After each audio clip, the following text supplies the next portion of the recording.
नमस्कार साथियों, स्वागत है आप सभी का आपके अपने परिवार यूपीपीएससी स्टडी IQ पर। फर्स्ट ऑफ ऑल आप सभी प्यारे विद्यार्थियों को, भाइयों बहनों को बहुत बहुत गुड मॉर्निंग, सुप्रभात, राधे कृष्णा, सत श्री अकाल, आदाब, जिस भी धर्म को आप मानते हो भाई बहुत बहुत नमन है। चलिए सेशन को स्टार्ट करते हैं आप सभी के साथ और देखने का प्रयास करते हैं कौन से इंपॉर्टेंट क्वेश्चन आज आपके साथ हम डिस्कस करने वाले हैं। तो चलिए स्टार्ट करते हैं आज की सेशन को। तो भाई इसकी जो भी PDF है वो लगातार मैं आपको शेयर कर देता हूं। आप जैसा कि जानते भी हैं कहां पर शेयर करता हूं, तो भाई ये हमारा ऑफिशियल टेलीग्राम चैनल है, आप इसको अवश्य ज्वाइन करें, आपसे विनम्र प्रार्थना है। और ये मेरा पर्सनल टेलीग्राम चैनल है, ये ऑफिशियल टेलीग्राम चैनल है, दोनों को अवश्य ज्वाइन कीजिए। इसके अलावा बहुत सारे भाई बहन हमारे लगातार ये लिखते हैं कि सर हमको ये वाला बैच चाहिए, बट हम कहाँ पर कांटेक्ट करें, हमें समझ में नहीं आता है। देखिए मैं आपको साफ साफ कह सकता हूँ कि देखिए ऐसी अगर कोई भी आपको दिक्कत होती है तो आप डायरेक्टली मुझे भी व्हाट्सअप कर सकते हैं, और ये व्हाट्सअप नंबर है, आप इसमें व्हाट्सअप लिख के अपनी क्वेरी को डाल सकते हैं, आपके पास रिप्लाई यहां पर अवश्य आता है। ठीक है, आपकी पढ़ाई रिलेटेड कोई भी प्रॉब्लम है तो आप यहां पर संपर्क कर सकते हैं, मेरे पास व्हाट्सअप यहां पर कर सकते हैं। जरूरी नहीं है कि आप हमारे पेड बैच के स्टूडेंट हो, अगर आप हमारे यूट्यूब के भी श्रोता हैं, आप उसको भी देख रहे हैं, तो हमारे लिए आप स्टूडेंट के समान ही हैं पूरी तरीके से। तो आप हमें डायरेक्टली भी यहां पर व्हाट्सअप करके अगर कोई भी क्वेश्चन ऐसा रहे तो आप पूछ सकते हैं। हाँ, थोड़ा सा रिप्लाई में समय लगता है, लेकिन आपको रिप्लाई अवश्य आता है। बाकी किसी भी प्रकार के कोई बैच की आपको नीड भी हो तो यहां पर आप हमारी टीम से भी डायरेक्ट कांटेक्ट कर सकते हैं। ये हमारा ऑफिशियल टेलीग्राम, ये हमारा ऑफिशियल नंबर है 9289996923 पर। तो आप यहां पर मेरा नाम उनको बता सकते हैं, तो यहां पर जो भी मैक्सिमम डिस्काउंट होता है वो आपको यहां पर प्रोवाइड कर दिया जाता है। आप उनसे बात करने के लिए भी कहेंगे तो वो आपको मुझसे डायरेक्ट कनेक्ट भी करवा सकते हैं, बात करवा सकते हैं। चलिए भाई आज के सेशन को स्टार्ट करते हैं आप सभी के साथ। तो पौलुस मौर्य के कुछ क्वेश्चंस देखेंगे और पहला क्वेश्चन ये रहा आप सभी की स्क्रीन के ऊपर। निम्नलिखित में से कौन सा ग्रंथ वैष्णव संत के वृत्तांतों का संग्रह है? Which of the following text is the collection of the accounts of the Vaishnava saint? नालियार Divya Prabandham, तिरुमुरई, तिरुतोंडार, तिरुवंततई, Periyar पुराणम। बताइए क्या लगता है आपको इसका सही आंसर? इस बार क्वेश्चन भी आया था इस प्रकार का, क्वेश्चन भी आया था, तो मैं देख रहा था तो मैंने कहा चलिए इसके ऊपर बनाते हैं। चलिए सबसे पहले तो मैं आपको इसका थोड़ा सा एक्सप्लेनेशन दिखाता हूं, फिर आप इस चीज को समझ जाइएगा। मैंने दोनों को अलग अलग कर दिया है, नयनार संतों को भी और आलवार संतों को भी। तो नयनार संतों के कौन से ग्रंथ हैं वो भी आप देखिए, और आलवार संतों के कौन से ग्रंथ हैं वो भी आप देखिए। उसके बाद आप आराम से इसका आंसर दीजिए। क्लास 6 की NCERT से इस क्वेश्चन को बनाया गया है। ठीक है, यहां पर अगर आप देखें तो भक्ति कैनाल की संरचना को हम देखें, ठीक है, तो यहां पर आपको नयनार संत कौन है? जो भगवान शिव के फॉलोवर हैं वो नयनार कहलाते हैं। जो भगवान विष्णु के फॉलोवर हैं उन्हें आलवार संत कहा जाता है, आलवार संत कहा जाता है। ये संख्या में 63 संत हैं, ये संख्या में 12 संत हैं, तो ये भी याद होना चाहिए। कुछ नाम दिए हैं जैसे अपार, जैसे संबंदर, जैसे सुंदरर, जैसे मणिक वासगर। आप इनके नामों को भी अति आवश्यक रूप से याद रखें, क्योंकि नामों से क्वेश्चन आता है। पूछ लेगा कि भाई कौन सा नयनार संत इनमें नहीं है, कौन सा आलवार संत इनमें नहीं है, तो फिर आप इसको देख सकते हैं। यहां पर कुछ नाम दिया है, पेरी, आलवार और अंडाल। अंडाल कौन है? एक महिला है बकायदा, जो कि आलवार संतों के रूप में है। इसके अलावा तोंडरपड्डी, अलवार, नमल्लवार, ये सब आपको दिख रहे हैं नाम। इनके प्रमुख ग्रंथ कौन कौन से हैं नयनारों के? तो मेरे भाई यहां पर आप देखिए तो तेवरम और तिरुवाचकम, तेवरम और तिरुवाचकम, इसके नाम को अवश्य याद रखिए, इंपॉर्टेंट रहता है तिरुवाचकम और तेवरम। यहां पर अगर आप देखेंगे तो नालायार दिव्य प्रबंधम, नालायार दिव्य प्रबंधम, ये आपको दिखाई पड़ेगा, नालायार दिव्य प्रबंधम। तो यहां पर आप देखिए, यही मैंने क्वेश्चन आपके लिए बनाया था। ये दर्शन किसको प्रमोट करता है? ये शैव दर्शन है और ये एक प्रकार से विशिष्टाद्वैत और भागवत के दर्शन को प्रयोग करता है। जो भागवत जो कि भगवान विष्णु के भक्त हैं, ये शैव सिद्धांत को मेनली फोकस करता है। तो मेरे भाई इसका आंसर क्या हो जाएगा? नालायार दिव्य प्रबंधम। याद रखिएगा, क्लास 6 एनसीईआरटी से बनाया गया ये क्वेश्चन है।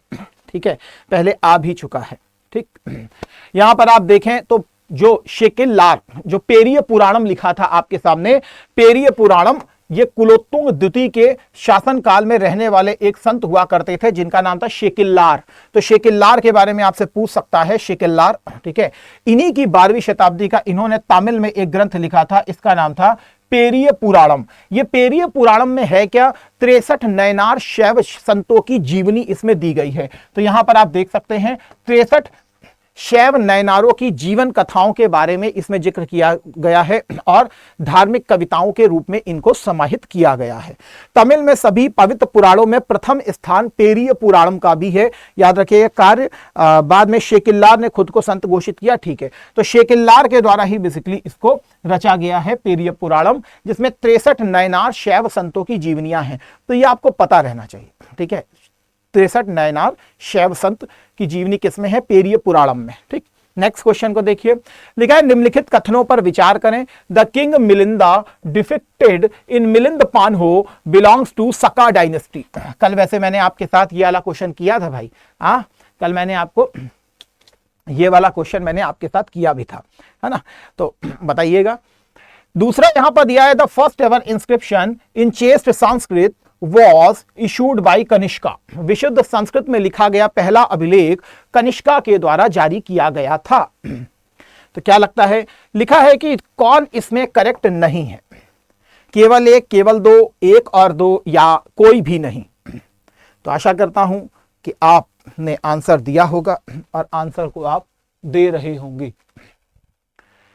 तो चलिए मैं इसके आंसर की तरफ आपके साथ चलता हूं। देखिए, जब पहला लिखा है कि मिलिंद पान्हो का जो राजा मिलिंद है वो शक राजा था, तो आपको मालूम है ये शक राजा नहीं था, ये एक हिंद यवन राजा था, ये इंडो ग्रीक राजा था। ये कौन राजा था? ये इंडो ग्रीक राजा था। सबसे पहले भारत में खासकर पोस्ट मौर्य फेज में देखें तो हिंद यवन ही आए थे, उनके पीछे पीछे फिर आपको शक, उनके पीछे पीछे फिर आपको क्या कहते हैं पहलवास, फिर आपको क्या कहते हैं कुशाणास, फिर आगे जाकर के फिर हुड़ाज आए थे गुप्तास के समय में। तो ये वाला आपका गलत होता है। ठीक है, विशुद्ध संस्कृत में लिखा गया पहला अभिलेख कनिष्क ने नहीं जारी किया था, बल्कि ये जारी किया गया था रुद्रदामन के द्वारा। सर ये रुद्रदामन कौन था? ये शक एक शासक हुआ करता था, ये शक शासक हुआ करता था। इसकी लड़ाई जो है ये कंटेम्परेरी था सातवाहनों के। गौतमी पुत्र सातकर्णी को अगर आप समझ रहे हैं तो उन्हीं के ही कंटेम्परेरी है कौन? रुद्रदामन। गौतमी पुत्र सातकर्णी का ही बेटा जो था पुलुमावी, उसके साथ इसी की बेटी की विवाह भी किया गया था। ठीक है, रुद्रदामन की बेटी का, है ना? रुद्रदामन का ही जूनागढ़ इंस्क्रिप्शन है। ये वही जूनागढ़ इंस्क्रिप्शन है जिसमें 4 राजाओं के बारे में मेंशन है, चंद्रगुप्त मौर्य, अशोका एंड स्कंदगुप्त एंड रुद्रदामन। तो 4 का इसमें मेंशन किया गया है। ठीक है, तो ये चीज है। ठीक,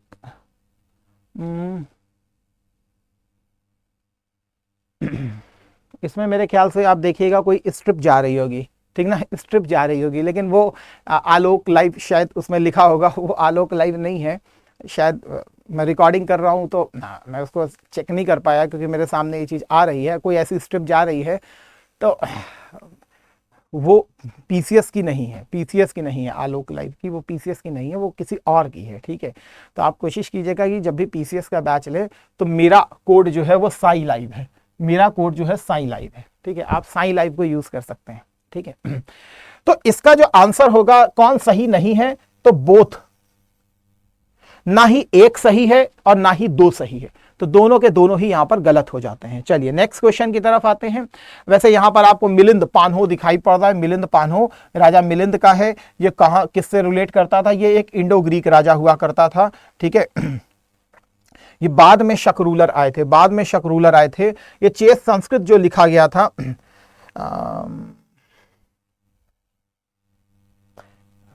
हाँ, तो यहां पे नाम नहीं लिखा तो याद रखिएगा रुद्रदामन था। कौन था? रुद्रदामन था। ठीक, नेक्स्ट लिखा है निम्नलिखित में से कौन सा जानवर सारनाथ स्तंभ के अबाइकस पर पाए जाते हैं। अबाइकस पर पाए जाते हैं, मैंने इसका आपको एक ट्रिक भी बताया था। अगर आपको ट्रिक याद होगा तो आप बहुत आसानी से इसके आंसर को टैकल कर सकते हैं। घोड़ा, हाथी, गैंडा, बाघ, क्या लगता है?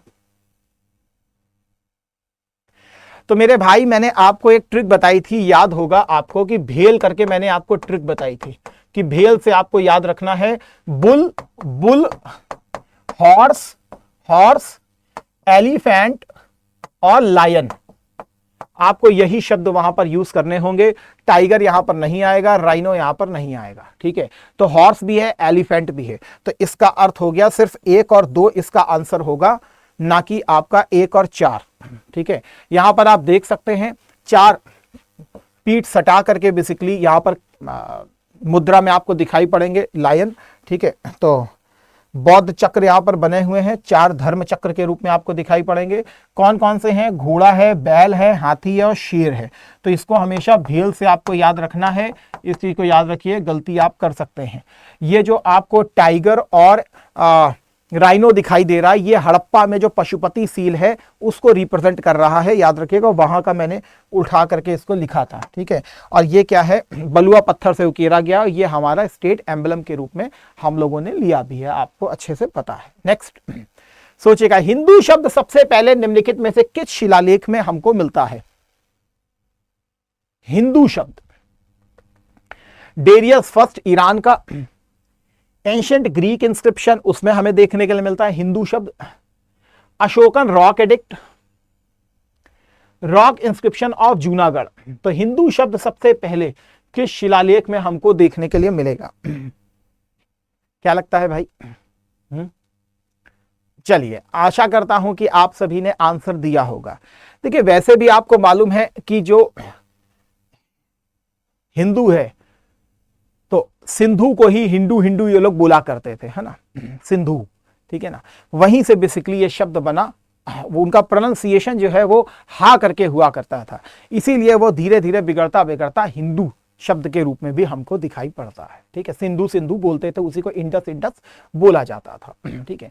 तो इसका जो हमें पहला प्रमाणित मिलता है वो डेरियस फर्स्ट से मिलता है। और डेरियस फर्स्ट, आपको मालूम है कि डेरियस फर्स्ट वही राजा है जिसने भारत के ऊपर सक्सेसफुली अटैक किया था। ये पहला राजा था सक्सेसफुली अटैक करने वाला। ईरानियन ही थे जिन्होंने भारत के ऊपर सर्वप्रथम अटैक किया था और ऑक्युपाई किया था भारत का जो उत्तर पश्चिम का इलाका है, वहां पर इन्होंने अपनी डोमिनेंस को जमाया था। और सबसे इंपॉर्टेंट चीज क्या है कि डेरियस के हमें कुछ अभिलेख भी मिलते हैं और कहते हैं इसी के अभिलेखों से अशोक भी इंस्पायर्ड हुआ था और अशोक इंस्पिरेशन लेकर के उसने भी कुछ अपने जो अभिलेख हैं, इंस्क्रिप्शन है, उनको उत्कीर्ण कराया था। याद होना चाहिए कि डेरियस के बहुत से अभिलेख हमको मिलते हैं जिसमें नक्शे रुस्तम रहा, इसके अलावा बेहिस्तून अभिलेख रहा, परसिपोलिस अभिलेख रहा।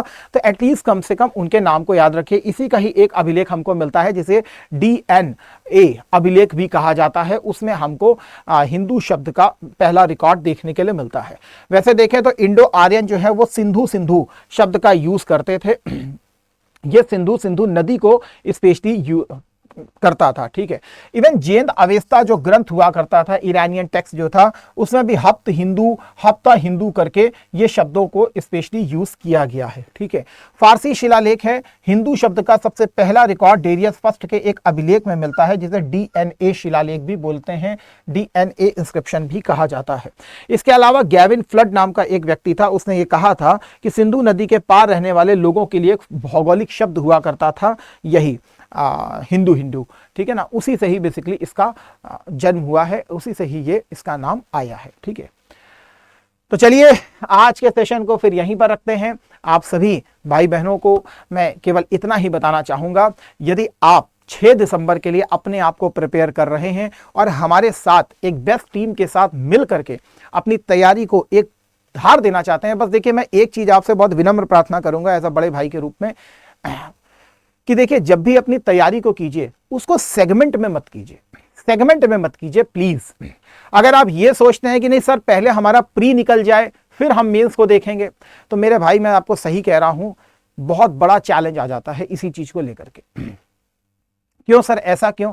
देखिए, आज का जो पेपर बन रहा है वो मेंस ओरिएंटेड है। जितना गंभीरता से आप मेंस को तैयार करेंगे उतना आसान आपकी प्रीलिम्स की जनरी हो जाती है।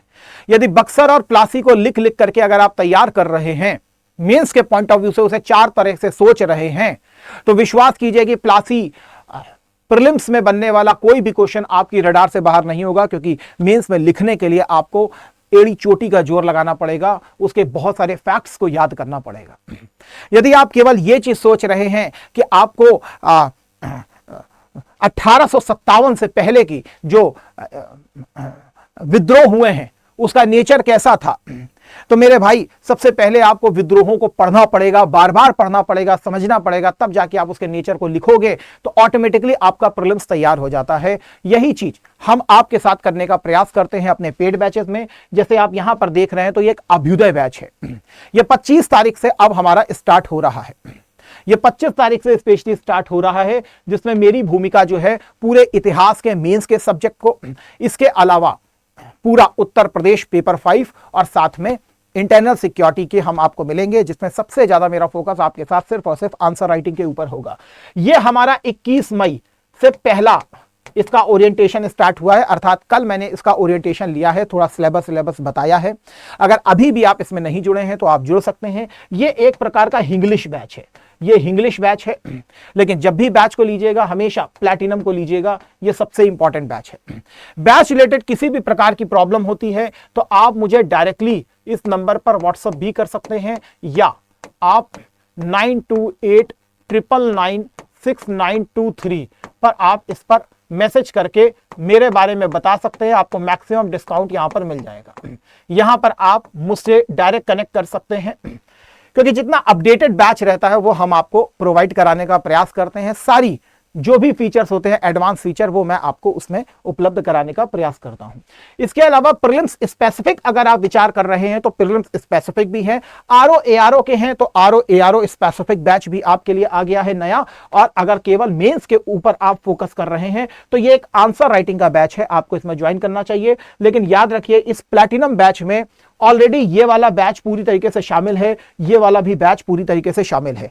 तो आप इसको ज्वाइन कर सकते हैं। ये मेरा कोड है, जब भी बैच को ज्वाइन करना हो आप मेरे कोड को जरूर यूज करें, साई लाइव को। इससे आपको मैक्सिमम डिस्काउंट तो मिलता है, और मेरे भाई सबसे बड़ी चीज है कि आपको पर्सनल मार्गदर्शन भी मेरा वहां पर प्राप्त होता है। तो इन्हीं शब्दों के साथ सेशन को आज यहीं पर विराम देते हैं। पुनः आपके साथ मुलाकात करेंगे नेक्स्ट सेशन में। तब तक के लिए थैंक यू। जय हिंद, जय Bharat, Vande Mataram, God bless you all.